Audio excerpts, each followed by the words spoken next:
মানুষের চলাচলে কষ্ট হয়েছে, ব্যবসায়ী ভাইদের ব্যবসায় কষ্ট।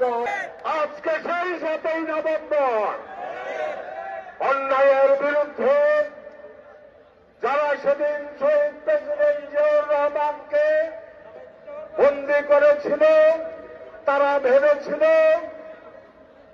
কষ্টের বিরুদ্ধে কষ্টহীন সাধারণ মানুষ, কিন্তু সিপাহী জনতা প্রমাণ করেছে পৃথিবীর সবচেয়ে বড় শক্তি জনতার শক্তি।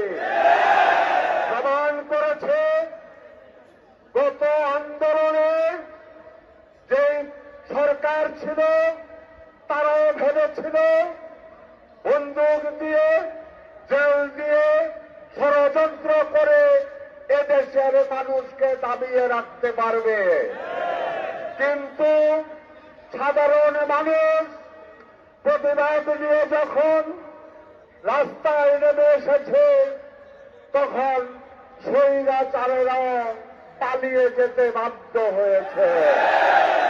সুতরাং এখান থেকে একটা জিনিস স্পষ্টভাবে প্রমাণিত, আপনি যখনই সত্যের পক্ষে ন্যায়ের পক্ষে জনতা নেমে আসে সেই সত্যের এই জয় হয়, সেই সত্যের এই জয় হয়, ইনশাআল্লাহ সেই সত্যের এই জয় হবে।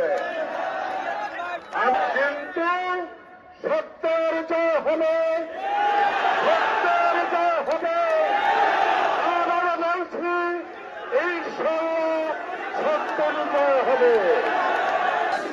আমরা ভালো কথাই আবেগে হৃদয়ে পথে বক্তব্য রাখবেন প্রিয়তা, এই সবের আসলে আপনি আমাদের ভালোবাসার জায়গায়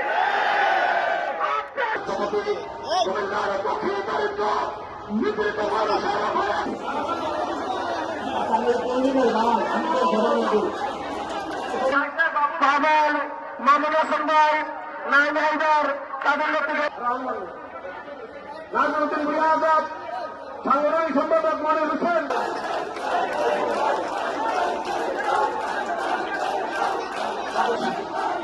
নভেম্বর 1975 সালে